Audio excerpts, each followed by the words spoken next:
Good afternoon and welcome to Murrayfield. My name is Kirsten Oswald and I am the SNP Business Convener. And I'm delighted to be here today at the culmination of this election contest to choose our new SNP leader. The contest has taken our three candidates the length and breadth of Scotland. They've beamed into our living rooms via TV debates and they've worked tirelessly to engage with members all over the country. So this is a historic moment for the SNP. And as we look forward to our new leader, I want to thank Nicola Sturgeon for her exceptional leadership over the past 8.5 years. I'd also like to convey my thanks to the candidates, to our members, and to everyone at SNP HQ and our National Executive Committee who've worked so hard behind the scenes to deliver this important exercise in party democracy. And I'm delighted to welcome to the stage to announce our new leader, Lorna Finn, SNP National Secretary.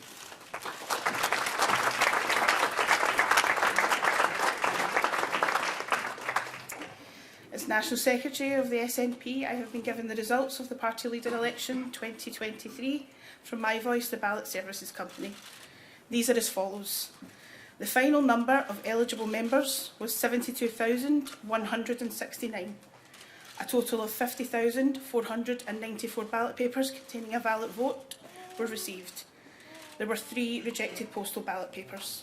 The turnout was therefore 70%. 48,645 of the ballots were cast electronically and 1,849 of the ballots were cast by post. The first preference votes are as follows. Ash Regan, 5,599. This represents 11.1% of the first preference vote. Kate Forbes, 20,559. This represents 40.7% of the first preference vote. Humza Yousaf, 24,336. This represents 48.2% of the first preference vote. As no candidate received more than 50% of the votes, Ash Regan, as the candidate who received the least number of first preferences, was eliminated, and the second preference votes in favour of Kate Forbes or Hamza Yusuf were given to them. The result after those votes were redistributed was as follows. Kate Forbes, 23,890. This represents 47.9% of the final vote. Hamza Yusuf, 26,032. This represents 52.1% of the final vote. I therefore declare Hamza Yusuf duly elected as the Scottish National Party leader. Congratulations, Hamza. And I now invite you up to say a few words.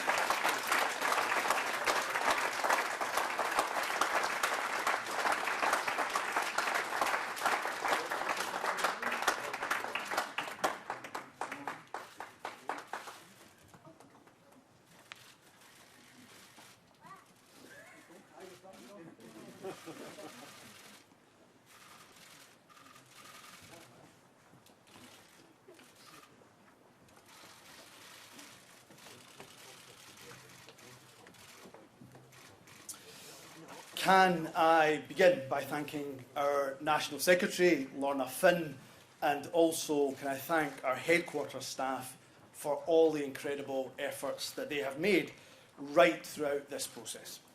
It is hard for me to find the words to describe just how honoured I am to be entrusted by our membership of the SNP to be the party's next leader and to be on the cusp of being our country's next First Minister. Can I begin by paying tribute to my colleagues, both Kate and Ash. During almost 20 hustings, it's probably felt like we've seen each other more than we have our respective families. You both have put in an incredible shift, and I know that collectively we will continue to work hard as part of Team SNP. I am not just humbled of that, I most certainly am. I also feel like the luckiest man in the world to be standing here as the leader of the SNP a party I joined almost 20 years ago and that I love so dearly. Friends, it was the late John Smith, and he got it absolutely right when he said, "The opportunity to serve our country is all we ask. To serve my country as First Minister will be the greatest privilege and honour of my life, should Parliament decide to elect me as Scotland's next First Minister tomorrow." And just as I will lead the SNP in the interests of all party members, not just those who voted for me, so I will aim to lead Scotland in the interests of all of our citizens, whatever your political allegiance. If elected as your First Minister after tomorrow's vote in Parliament, know that I will be a First Minister for all of Scotland, that I will work every minute of every day to earn and to re-earn your respect and your trust. I will do that by treating you, the people of Scotland, with respect. There will be no empty promises or easy sound bites when the issues in front of us are difficult and complex, because government is not easy, and I won't pretend that it is. My immediate priority will be to continue to protect every Scot as far as we possibly can from the harm inflicted by the cost of living crisis, to recover and reform our NHS and other vital public services, to support our well-being economy, to improve the life chances of people right across this country. I will move quickly to develop plans to extend childcare, to improve rural housing, support small businesses and boost innovation. I will bring forward reforms of the criminal justice system. I'll work with local government to empower our local authorities. And as First Minister, I will not shy away from those exceptionally tough challenges that require the difficult decisions. But where there's challenge, I will use it to also find opportunity. My government will seize the economic and social opportunity that the journey to net zero will bring. A country as energy rich as Scotland should not have people living in fuel poverty. The government I lead will renew and redouble our efforts to lift people out of poverty, to make work fair, to make our economy work for the people, and to ensure as we become a more prosperous country, we also become a fairer country too. And while I have had my fair share of battles with the UK government over the years, and there may well be some to come, I will work with them and other devolved nations constructively where I can in the best interests of our nation. I'm a proud Scot, and equally a proud European too, and Scotland is a European nation. We want to return to the European Union and play our part in building a continent that's based on human rights, on peace, prosperity and social justice. To the people of Scotland, the SNP has earned your trust by governing well, by ensuring that your priorities are our priorities. As a party and as a government, we are at our best when we are radical and bold. And the challenges we face today, they require nothing less of us. That is what I promised the people of Scotland, if Parliament, of course, puts its trust in me tomorrow. Joining the SNP, for me, was an act of hope, but it was also a statement of intent. I was determined then, as I am now, that we will deliver independence for Scotland, together, as a team. Leadership elections, by their very nature, can be bruising. However, in the SNP, we are a family. Over the last 5 weeks, we may have been competitors or supporters of different candidates. We are no longer Team Humza or Team Ash or Team Kate. We are one team, and we will be the team. We will be the generation that delivers independence for Scotland. Where there are divisions to heal, we must do so quickly, because we have a job to do. As a party, we are at our strongest when we are united. And what unites us is our shared goal of delivering independence for our nation. To those in Scotland who don't yet quite share that passion that I do for independence, I will aim to earn your trust by continuing to ensure we govern well, and earn your respect as First Minister by focusing on the priorities that matter to all of us. And in doing so, using our devolved powers to the absolute maximum effect to tackle the challenges of the day. And for those of us in this room and watching who do believe in independence, we will only win by making that case on the doorsteps.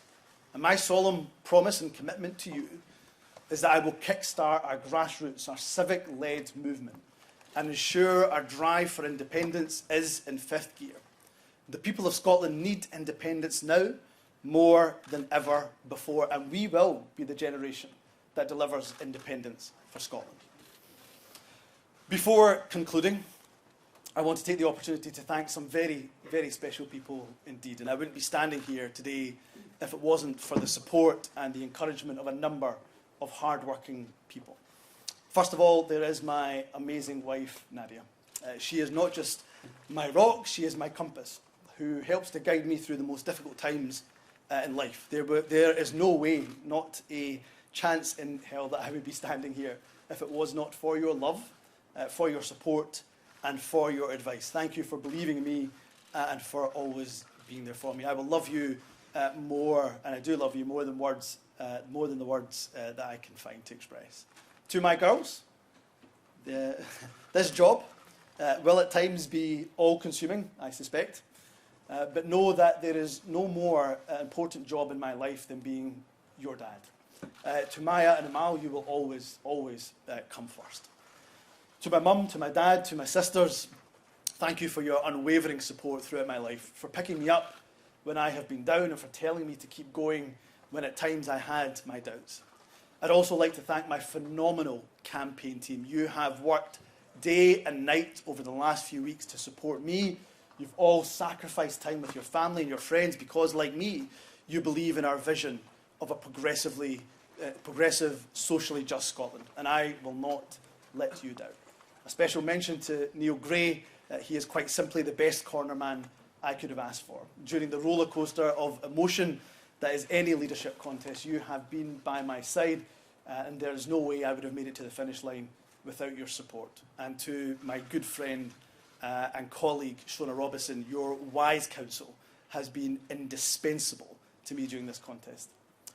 To our now former leader, Nicola Sturgeon, and her deputy in government, John Swinney, thank you for your dedicated service to this party, to our country, and to all the people of Scotland. You have left me strong foundations to build upon. And thank you to my colleagues in both parliaments, across local government, and activists around the country who have been so supportive and so encouraging. I will ensure that I harness all of the talent across the party and across the country as I build that team that will take Scotland forward to deliver our nation's independence. From our brilliant MPs, led ably by Stephen Flynn and by Mary Black in Westminster, to our leaders in local government, as well as our exceptional group of MSPs in the Scottish Parliament, our Parliament has an array of talent right through its ranks. Our parliamentarians, our councillors, our activists, our members, all have a vital part to play on our journey to independence, as do our friends right across the independence movement. To have your confidence as I take on the role as SNP leader means so much to me. My final thanks is to my grandparents.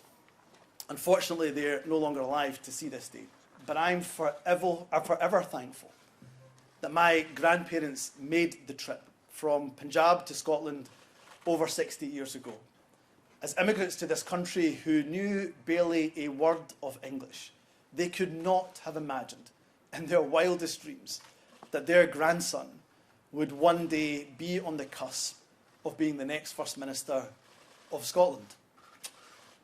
As Hamza Yusuf worked in the Singer sewing machine factory in Clydebank, as Rahmat Ali Bhutta stamped tickets on the Glasgow Corporation buses, they could not have imagined, as I say, in their wildest dreams, that 2 generations later, that their grandson would one day be on the cusp of being Scotland's First Minister. We should all take pride in the fact that today we have sent a clear message that your colour of skin, or indeed your faith, is not a barrier to leading the country that we all call home. From the Punjab to our Parliament, this is a journey over generations that reminds us we should be celebrating and always celebrate the migrants who contribute so much to our country. This is what drives my commitment to equality, that will underpin my actions as First Minister. Thank you for the honour of choosing me to be your nominee to become Scotland's 6th First Minister. I will dedicate every waking moment to serving you, the people of Scotland. Thank you very much.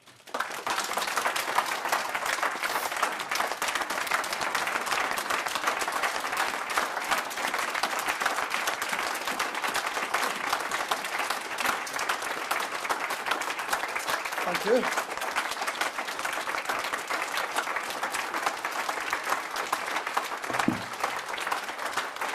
Thank you very much. I think we are going to take some questions from the press. I think there was a list that was given to me, and we'll come to that shortly. There we go. We're going to take some questions here from the press. BBC, James Cook. Thanks very much indeed. Congratulations on the historic nature of your election victory. You have suggested during this campaign that it will be difficult to fill the shoes of Nicola Sturgeon as a politician of considerable stature. And yet on the central defining mission of your party, independence, ultimately, she failed. What makes you think you can succeed where she couldn't? So first and foremost, I want to pay tribute again to Nicola Sturgeon because she has left us with a really strong foundation. And we will build upon that foundation. I will build upon that foundation. But it won't just be me.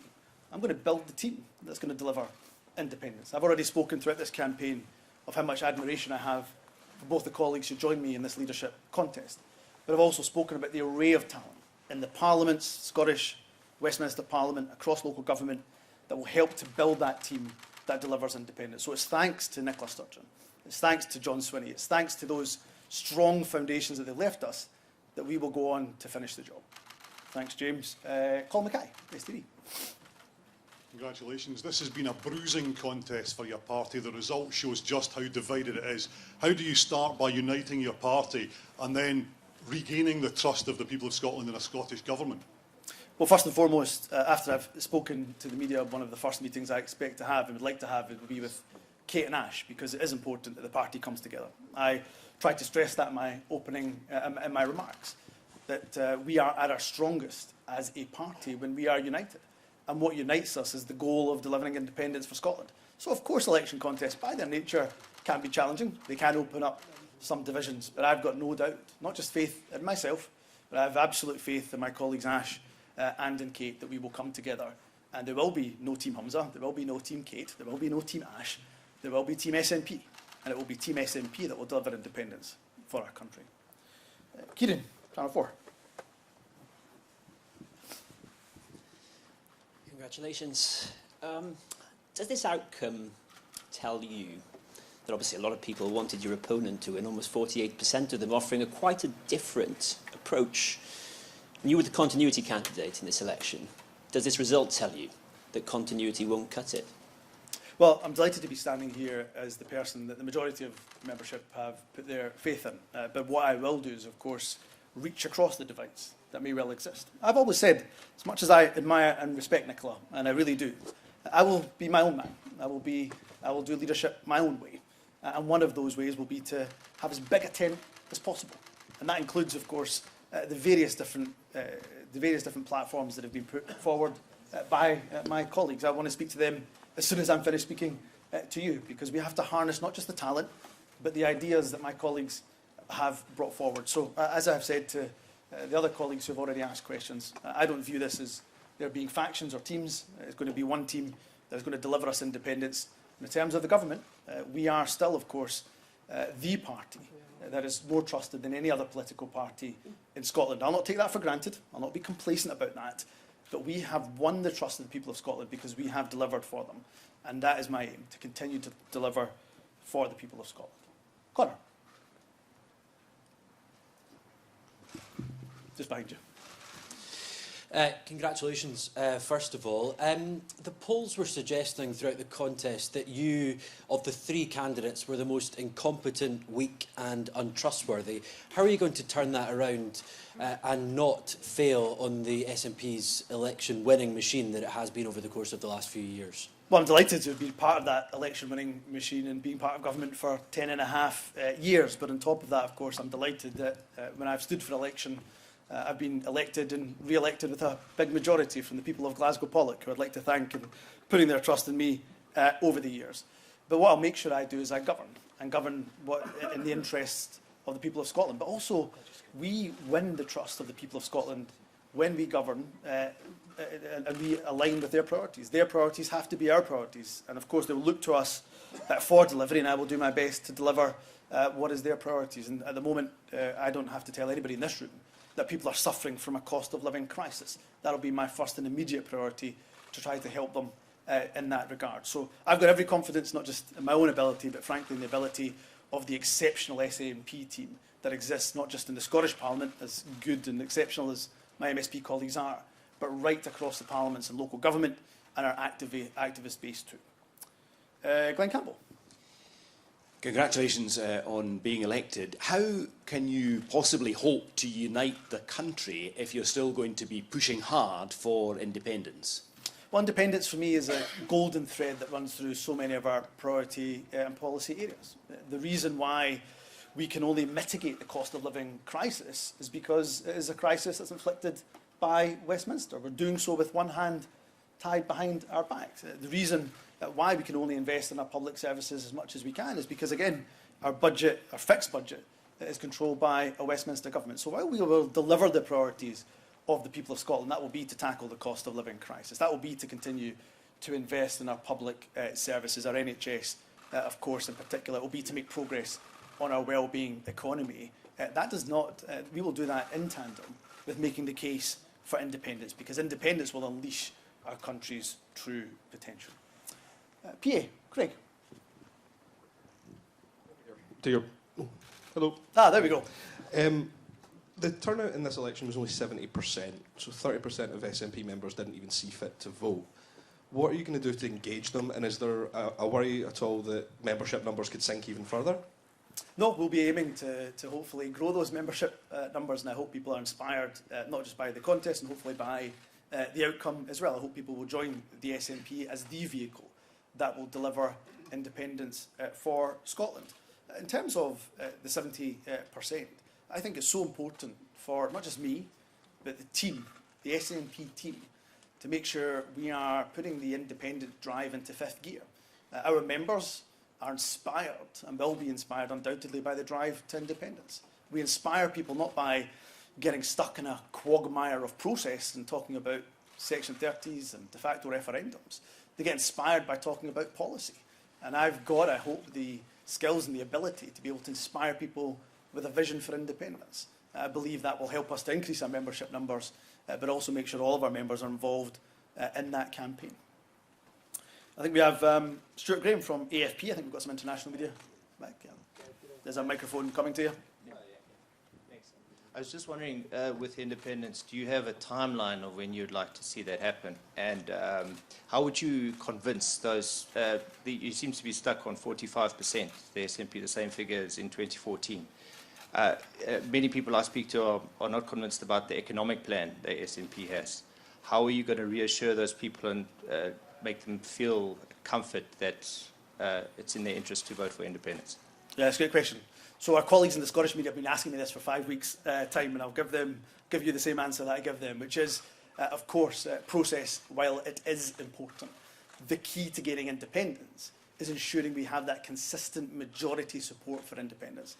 We have that settled will for independence. If we have that, the political obstacles that are put in our way by Westminster, well, they will disappear. So the concentration will be on kickstarting that civic-led, grassroots, people-led movement and growing consistent support for independence. And of course, the economic plan is absolutely key to that. So we have, of course, published papers already on that, but I think we've got more work absolutely to do to convince people. We wouldn't be standing here if that wasn't the case. So one of the first things I'll get on with doing, as well as governing and delivering and governing well, I hope, will also be to make sure we kickstart that independence movement. Maria, forgive me, from Al Jazeera. Nope. Okay, I'll keep going. We've got Alan Smith from Bauer.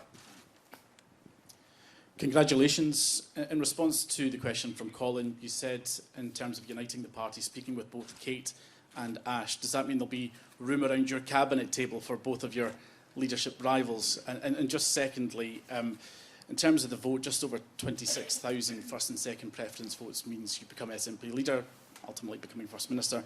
What do you say then in response to opposition parties who will claim that you have no mandate to govern and perhaps there should be an election?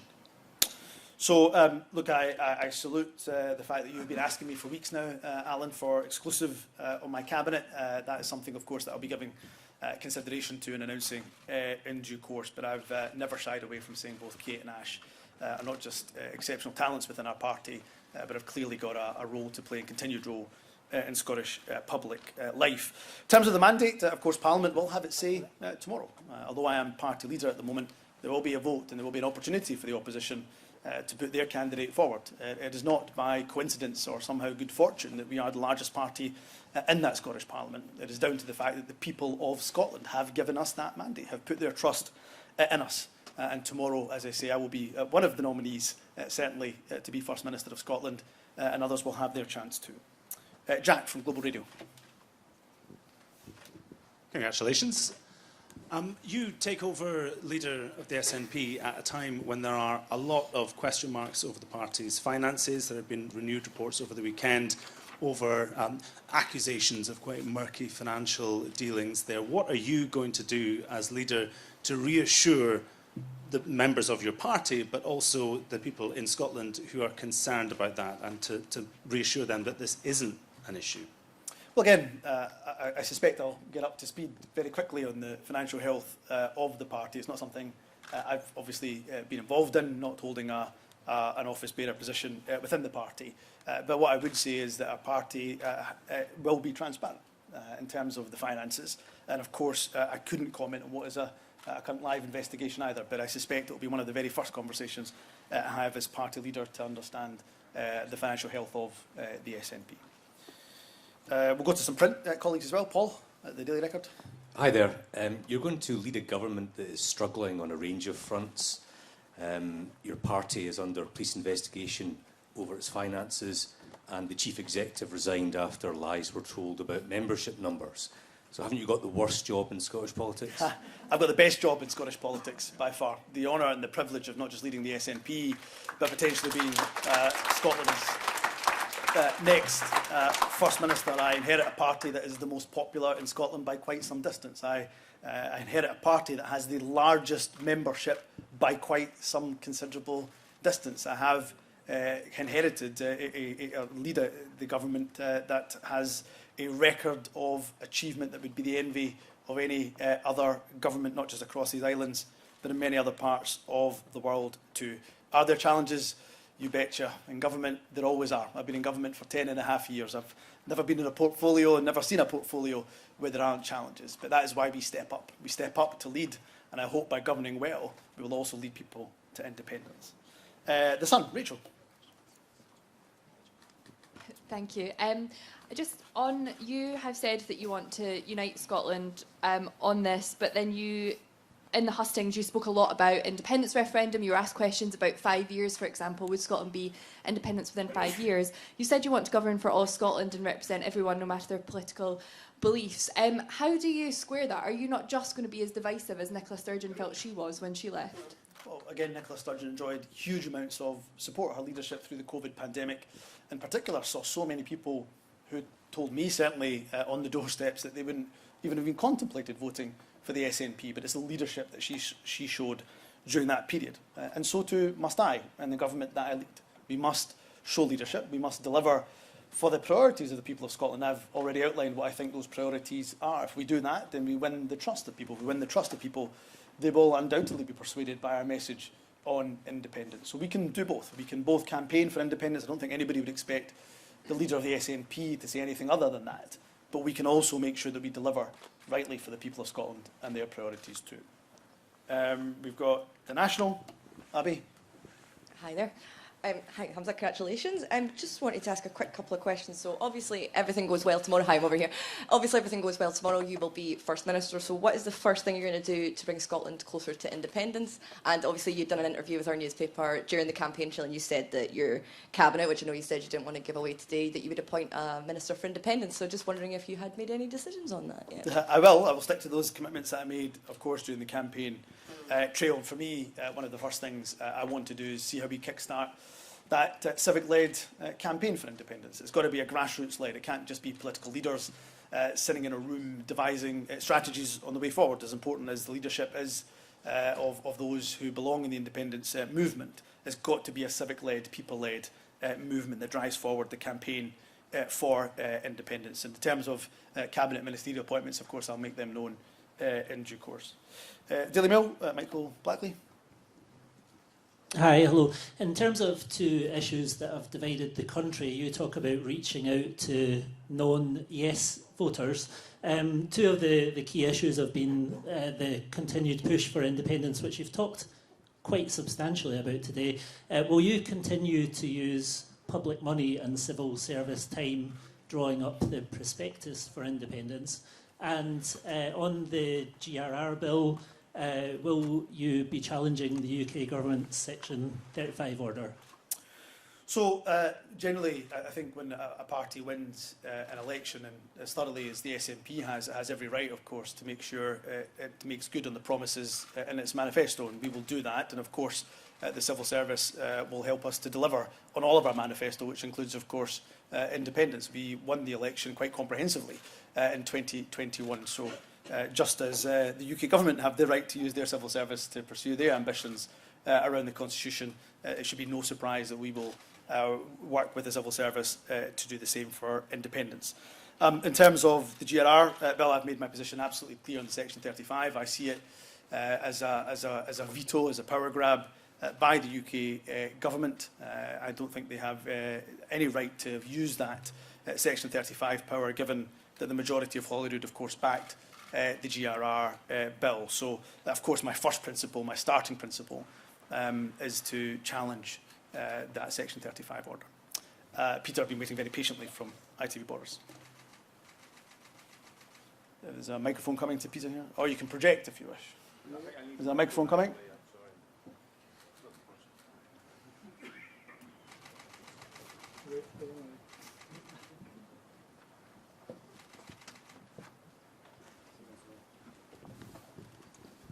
I hope this is worth waiting for. So do I. When you were in Dumfries in March campaigning, you said we should plant our flag in the ground right here to let people know that they are not forgotten, people in the southwest and south of Scotland. And secondly, that we intend to persuade every single person of the merits of independence. That's why I want to start the campaign for independence right here. So firstly, how do you persuade people in the south of Scotland they haven't been forgotten? And secondly, when will you be going to Dumfries to launch your campaign? Very soon, because I believe that the only way we win our independence is persuading those, of course, who voted no and are still not persuaded by the case for independence. And therefore, we have to take the case to not just Dumfries and Galloway, to the borders, to the south of Scotland. And we do that, again, by governing well. We make sure that there are opportunities for people in the south of Scotland. We make sure we invest in the infrastructure in the south of Scotland. We make sure we support the wellbeing economy of the south of Scotland. And we do that by governing and governing well. Forgive me, I've just been told minutes ago that I'm leader of the SNP. I'll need to check the diary, but I'll be getting to Dumfriesshire as soon as I possibly can. I'll need to leave it there because there are a range of other commitments that I have to make. I want to thank you again to the members of the SNP, to our parliamentarians who are seated here, to our campaign team, and most importantly to my family for all the support and all the encouragement that they have given me. We have a lot of work to do and get on with, so I suggest we get on with it. Thank you very much.